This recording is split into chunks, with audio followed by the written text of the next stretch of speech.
हाँ dear student, आज के इस लेक्चर में हम पढ़ेंगे एटॉमिक नंबर। बड़ी बेसिक बेसिक बातें, atomic mass number, neutron number, isotopes, isobar, isotones, okay वो पढ़ेंगे, और इलेक्ट्रोमैग्नेटिक वेव। तो कहने का मीनिंग ये है कि आज का जो लेक्चर रहेगा इसमें सारे हम बेसिक पॉइंट्स पढ़ेंगे, और अगर आपने पढ़ा होगा बेसिक पॉइंट तो आपको ये लेक्चर देखने की कोई ज़रूरत नहीं। ओके चलिए ध्यान से देखिएगा। एटॉमिक नंबर, एटॉमिक नंबर किसे कहते हैं हम? ध्यान से देखिए बेटा, ये है एटम, ओके। इसमें क्या प्रेजेंट है? न्यूक्लियस, न्यूक्लियस में प्रोटॉन, न्यूट्रॉन, इसके अराउंड में क्या होते हैं? इलेक्ट्रॉन। यस सर, ये तो पता है, ओके। तो ध्यान से देखिए, जो प्रोटॉन की संख्या होती है या फिर जो इलेक्ट्रॉन की संख्या होती है उसे कहते हैं हम atomic number. The number of electron और proton present in an atom called as atomic number. ध्यान से देखिएगा, the number of proton or electron, okay, the number of proton or electron present in an atom called as atomic number. It is represented by capital Z। ये तो आपको पता है, okay. यानी जितने इलेक्ट्रॉन होंगे एटम के अंदर, number of electron is equal to the number of proton। yes sir, okay. लेकिन ध्यान से देखिए, क्या मान लीजिए मैंने यहाँ पर Na लिखा हूँ, यस सर, इसका एटॉमिक नंबर 11 है, तो इसमें यहाँ पर 11 इलेक्ट्रॉन और 11 प्रोटॉन हो सकते हैं, ओके। मैग्नीशियम, इसका एटॉमिक नंबर 12 है, तो इसके पास 12 इलेक्ट्रॉन और 12 प्रोटॉन होंगे। लेकिन अगर मैं आयन की बात करूंगा, किसकी बात करूंगा? आयन। देखिए, in case of ion, ion के केस में, ओके। देखिए आयन के केस में इलेक्ट्रॉन जो है वो अलग अलग हो सकते हैं, लेकिन प्रोटॉन में कोई चेंजेस नहीं आएगा, okay. In case of ion the number of proton present, देखिए in case of ion, definition क्या है? The number of proton present in ion called as atomic number, it is represented by Z। जैसा यहाँ लिखे बेटा हमने Cl, ये negative, okay. इसके पास कितने इलेक्ट्रॉन थे? 17। एक इलेक्ट्रॉन लेकर के कितने इलेक्ट्रॉन होंगे इसके पास में? 18, ओके। लेकिन प्रोटॉन की अगर हम बात करेंगे तो इसमें प्रोटॉन सिर्फ कितने हैं? 17। कितने प्रोटॉन हैं? 17 प्रोटॉन है सर इसके पास, यस सर। Na पॉजिटिव, कितने इलेक्ट्रॉन हैं? 10 इलेक्ट्रॉन, लेकिन प्रोटॉन ध्यान से देखिएगा, प्रोटॉन कितने हैं इसमें? 11 प्रोटॉन, यस सर। कितने?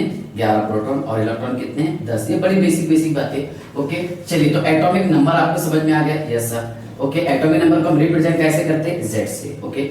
इसके बाद देखिए न्यूट्रॉन, अच्छा, एटॉमिक मास नंबर क्या रहेगा? Sum of, okay, total number of proton and neutron. ध्यान से देखिए, एटॉमिक मास नंबर, ओके। ध्यान से देखिएगा, द सम ऑफ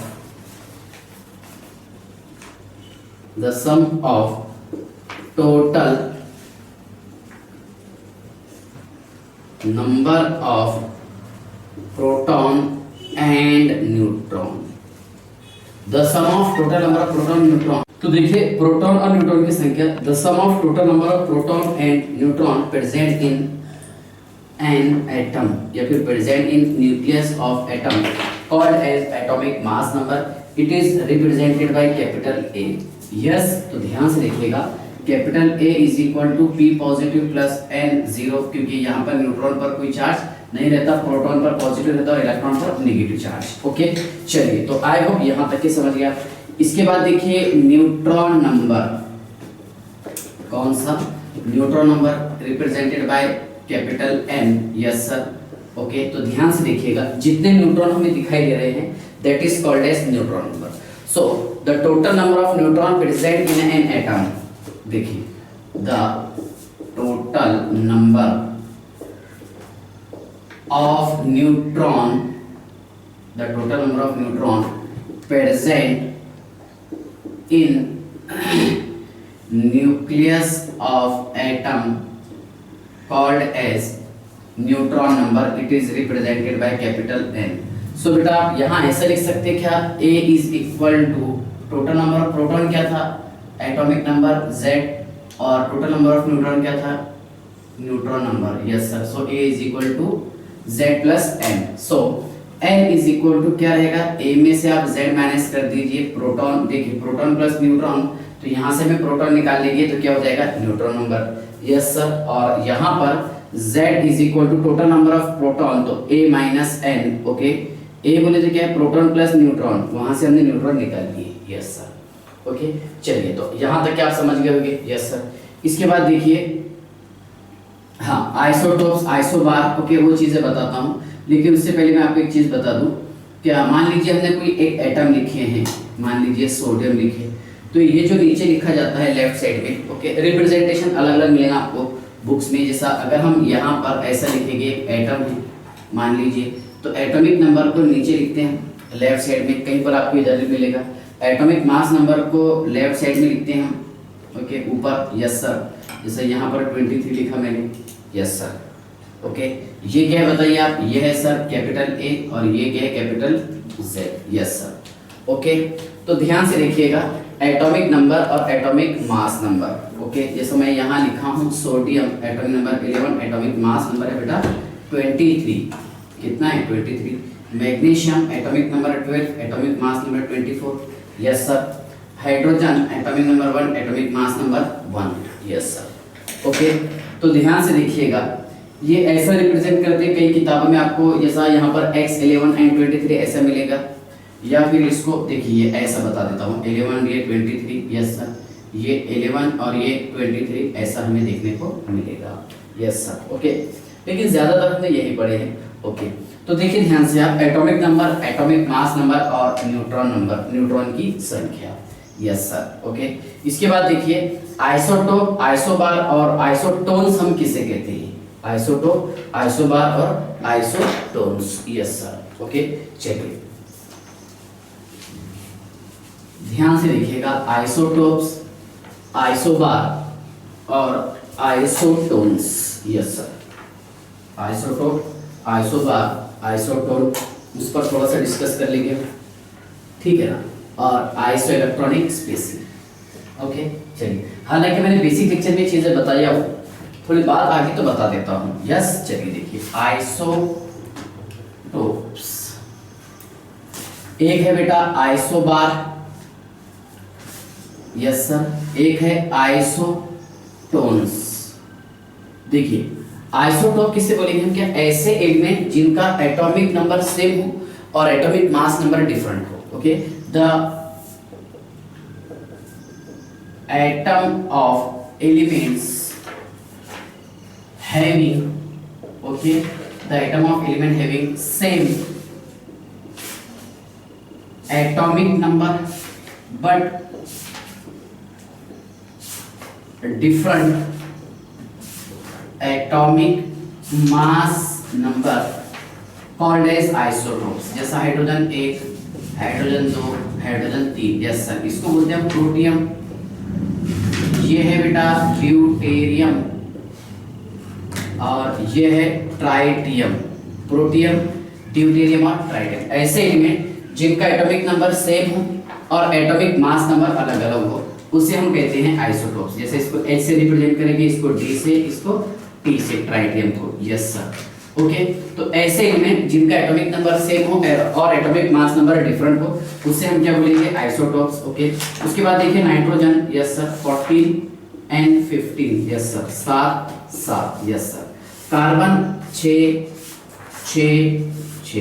तो 12, 13, 14 ऐसे एलिमेंट जिनका एटॉमिक नंबर सेम हो और एटॉमिक मास नंबर डिफरेंट हो, उसे हम कहते हैं आइसोटोप्स। ऑक्सीजन, ऑक्सीजन, ऑक्सीजन 8, 16, 17 और ये 18। यस सर, कि ऐसे एलिमेंट जिनका एटॉमिक नंबर सेम हो और एटॉमिक मास नंबर डिफरेंट हो, उसे हम आइसोटोप्स कहते हैं।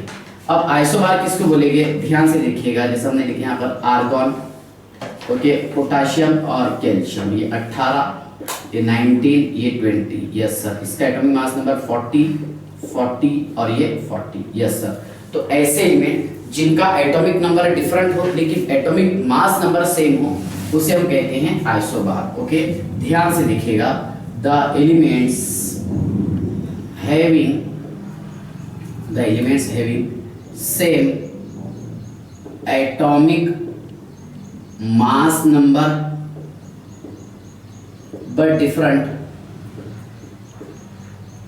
but different atomic number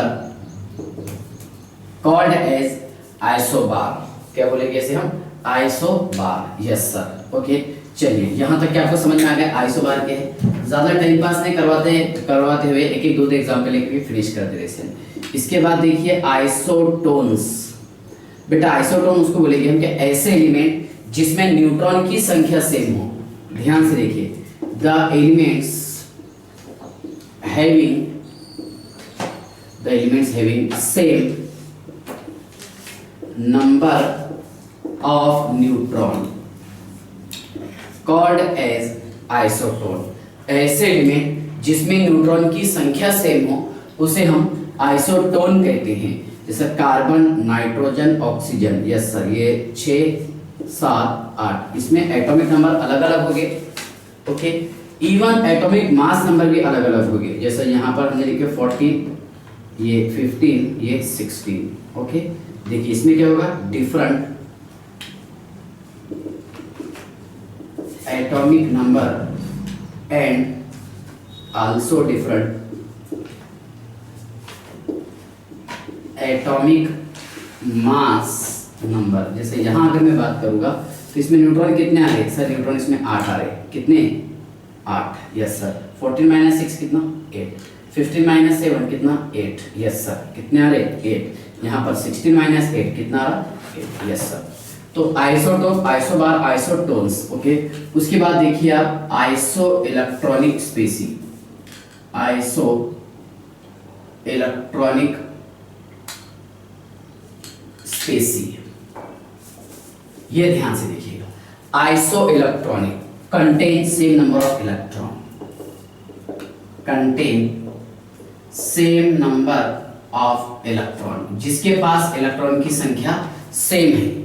okay, ऐसे एलिमेंट जिसके पास इलेक्ट्रॉन की संख्या सेम है। ध्यान से देखिएगा, neon F negative, O di negative, N-3, Na positive, Mg di positive, Al+3। Yes sir. Okay, ध्यान से देखिएगा, नियॉन का एटॉमिक नंबर कितना? 10 है। कितने इलेक्ट्रॉन इसके पास? 10 है सर, क्योंकि एटम है ये, आयन नहीं है। ओके, फ्लोरीन का एटॉमिक नंबर 9 और 1 इलेक्ट्रॉन लिया इसने। कितने इलेक्ट्रॉन हो गए? 10। ऑक्सीजन का एटॉमिक नंबर 8, 2 इलेक्ट्रॉन लेकर के 10 इलेक्ट्रॉन कर दिया। नाइट्रोजन का एटॉमिक नंबर 7, 3 इलेक्ट्रॉन लेकर के 10 इलेक्ट्रॉन कर दिया। सोडियम का एटॉमिक नंबर 11, 1 इलेक्ट्रॉन का लॉस करके 10 इलेक्ट्रॉन बाकी रखा। मैग्नीशियम का एटॉमिक नंबर 12, 2 इलेक्ट्रॉन का लॉस करके 10 इलेक्ट्रॉन बाकी रखा। एल्यूमिनियम का एटॉमिक नंबर 13, 3 इलेक्ट्रॉन का लॉस करके 10 इलेक्ट्रॉन इसने रिमेन रखा। Yes sir. तो ये है बेटा आइसो इलेक्ट्रॉनिक स्पेसी। ओके, उसके बाद ध्यान से देखिए, पीएलई में अगर पूछते हैं हमें, इस समय यहाँ लिखा हूँ Ca di positive. Yes sir. K positive, Cl negative. Yes sir. उसके बाद देखिए आप Sc+3। Yes sir. Sc+3। सुनिए, इसके पास कितने इलेक्ट्रॉन हैं बताइए आप? 20 इलेक्ट्रॉन थे, 2 इलेक्ट्रॉन का लॉस कर दिया, 18 इलेक्ट्रॉन बचे। इसका एटॉमिक नंबर 19 था, 1 इलेक्ट्रॉन का लॉस कर दिया, 18 इलेक्ट्रॉन बचे हैं। नेक्स्ट Cl 17 था, 1 इलेक्ट्रॉन गेन करके 18 इलेक्ट्रॉन। Sc+3 ओके, 21 से 3 इलेक्ट्रॉन लॉस कर दिए, 18 इलेक्ट्रॉन यहाँ पर रिमेन है। Yes sir. Okay, Mn manganese, okay, iron, ध्यान से देखिएगा, मैंगनीज, आयरन और Cr, मैं आइसो इलेक्ट्रॉनिक बनाने की इसको कोशिश करता हूँ। ओके, ध्यान से देखिए, 3d5। ओके, 3d5 4s2 आता था। ओके, तो यहाँ लिखा बेटा मैंने +7, ये +6, 3d6। चलिए मैं एक काम करता हूँ, यहाँ पर +5 कर देता हूँ इसको, +5। ओके, ये +6। ध्यान से देखिए, इसका एटॉमिक नंबर कितना था? 25 में से 5 चले गए, कितने बच रहे? 20 इलेक्ट्रॉन। Yes sir. इसका एटॉमिक नंबर कितना? 26 था, 6 इलेक्ट्रॉन चले गए, कितने इलेक्ट्रॉन बचे? 20 इलेक्ट्रॉन। इसका एटॉमिक नंबर कितना है? 24 में से 4 इलेक्ट्रॉन निकालना पड़ेगा हमें। Yes sir. तो ये क्या रहेगा? 20 electron, means iso electronic species. Okay, उसके बाद देखिए Sc+1 21 था, यस सर 20 इलेक्ट्रॉन बच गए। Ti+2, ओके 22 में से 2 इलेक्ट्रॉन चले गए, कितने बच गए 20 इलेक्ट्रॉन, यस सर। तो isotope, isobar, isotone, iso electronic species, isotope, isobar, isotone, iso electronic species, yes sir. चलिए यहां तक के तो आपको समझ में आ गया होगा। उसके बाद देखिए आप इलेक्ट्रोमैग्नेटिक वेव और इलेक्ट्रोमैग्नेटिक रेडिएशन किसे हम कहते हैं, उस पर थोड़ा सा डिस्कस कर लेंगे, छोटे छोटे पॉइंट्स, ओके ध्यान से देखिए। इलेक्ट्रोमैग्नेटिक वेव और इलेक्ट्रोमैग्नेटिक रेडिएशन, चलिए ध्यान से देखिएगा। इलेक्ट्रोमैग्नेटिक वेव और इलेक्ट्रोमैग्नेटिक रेडिएशन, ओके ध्यान से देखिए। इलेक्ट्रोमैग्नेटिक वेव और radiation, electromagnetic radiation, yes sir. EMW बड़ा सिंपल है, ध्यान से देखिएगा। देखा होगा आपने क्या, सर्दी के सीजन में अगर हम आग के पास, फ्लेम के पास ऐसा जाके बैठे, थोड़ा दूर बैठते हैं, तो उस समय हमें थोड़ी सी गर्मी फील होती है ना। मान लो सर्दी के मौसम में आग के पास अगर आप जाके बैठे तो ऐसा हाथ सेकने की हम कोशिश करते हैं, क्यों? क्योंकि वहाँ पर हमें थोड़ी गर्मी फील होती है। गर्मी फील होती मतलब वहाँ से हमें क्या मिल रहा सर, वहाँ से हमें मिलता है एनर्जी। क्या मिलता है? एनर्जी, ओके है ना, in the form of radiation, radiation के फॉर्म में, वेव के फॉर्म में हमें एनर्जी मिलता है। तो इलेक्ट्रोमैग्नेटिक वेव और रेडिएशन क्या होता है, ध्यान से देखिए। ये होता है बेटा एनर्जी करियर। क्या होता है? एनर्जी कैरियर, करियर नहीं सॉरी, क्या बोलेंगे, these are energy carrier, okay ध्यान से देखिए। मतलब ये एनर्जी लेकर आते हैं, है ना, एनर्जी पहुंचाते हैं। ध्यान से देखिए, दीज आर एनर्जी कैरियर, ये एनर्जी लाने वाले होते हैं, ओके। जैसा गर्मी के मौसम में डायरेक्ट हम गर्म धीरे धीरे होती है, ओके। और ये हमने पढ़े हैं क्या, एनर्जी जो है वो बंडल के फॉर्म में बाहर आती है, ओके। डायरेक्ट गर्म नहीं, धीरे धीरे, जैसे मैंने आपको पढ़ाया था, याद रहा आपको प्लैंक्स थ्योरी में, यस सर, ओके। तो बस वैसा ही है क्या, एनर्जी जो है वो form of packet, form of bundle, okay, उसके फॉर्म में बाहर आती है, जिसे हम क्वांटा और फोटोन कहते हैं। तो ऐसा ही कुछ है, ध्यान से देखिए कि these are energy carrier, okay. दूसरा पॉइंट ये है कि they are travel in straight line, they are travelled in straight line. मतलब ये जो इलेक्ट्रोमैग्नेटिक वेव है, मान लीजिए यहां से ये यहां पर पहुंची, यस सर, ये ओके, तो ये स्ट्रेट लाइन में ही ट्रैवल करेगी वेव के फॉर्म में, है ना। They are travelled in straight line. जैसा अब देखिए सूरज की जो रेज आ रही तो डायरेक्ट जो हमारे बॉडी पर आ रही है, तो स्ट्रेट लाइन में आ रही है, भले बीच का जो उसका सफर रहेगा वो वेव के फॉर्म में रहेगी, यस सर, ये ऐसा, ओके। मान लीजिए सन है और ये हमारा बॉडी, और यहाँ से इलेक्ट्रोमैग्नेटिक वेव आ रही, तो ये जो है तो वेव के फॉर्म में ट्रैवल करेगी, यस सर, लेकिन कैसा करेगी, स्ट्रेट लाइन में। कैसा? स्ट्रेट लाइन में, ओके। दूसरा पॉइंट ये है कि इलेक्ट्रोमैग्नेटिक वेव ये लाइट की स्पीड से ट्रैवल करती है। देखिए इलेक्ट्रोमैग्नेटिक वेव जो है ये लाइट की स्पीड से ट्रैवल करती है। देखिए, they are travelled with the speed of light, they are travel with speed of light. और पता है आपको कितना होता है, 3 × 10⁸ मीटर पर सेकंड लाइट का जो स्पीड है, यस सर। चलिए दूसरा पॉइंट आपको समझ में आ गया होगा। तीसरा पॉइंट, यस सर। उसके बाद देखिए अर्थ और सन, इसके बीच में क्या है, वैक्यूम है ना। तो कहने का मतलब ये है कि सन से जो इलेक्ट्रोमैग्नेटिक वेव और रेडिएशन जो आता है वो वैक्यूम में भी ट्रैवल करती है, यस सर। ध्यान से देखिए, they are also travelled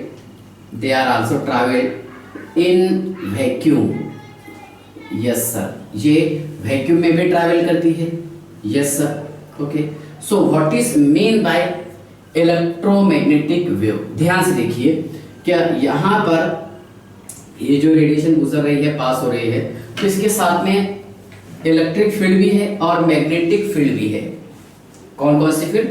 electric field और मैग्नेटिक फील्ड। ओके, लेकिन इलेक्ट्रिक फील्ड और मैग्नेटिक फील्ड ये बहुत ज्यादा ह्यूज क्वांटिटी में होने के कारण ये एक दूसरे को कैंसिल करते हैं। आप सोच रहे होंगे कि सर जब इलेक्ट्रोमैग्नेटिक वेव और रेडिएशन हमारी बॉडी पर आकर टकराती है तो उस वक्त हमें करंट क्यों नहीं लगता? करंट इसलिए नहीं लगता बेटा, क्या देखिए, इलेक्ट्रोमैग्नेटिक वेव और रेडिएशन के साथ में इलेक्ट्रिक फील्ड होता है, मैग्नेटिक फील्ड होता है और उसके परपेंडिकुलर में इलेक्ट्रिक फील्ड होता है।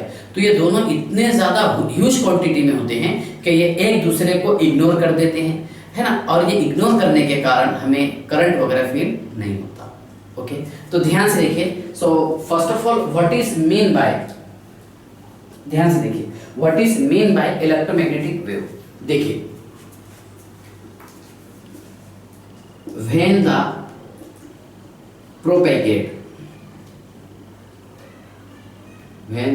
propagate they create, देखिए जब ये रेस फैलती है, ओके, इसका प्रोपेगेशन होता है, they create electric field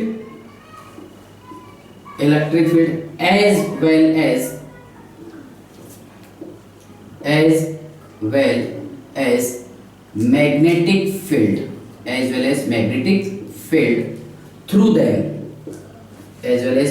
field through them, called as electromagnetic wave।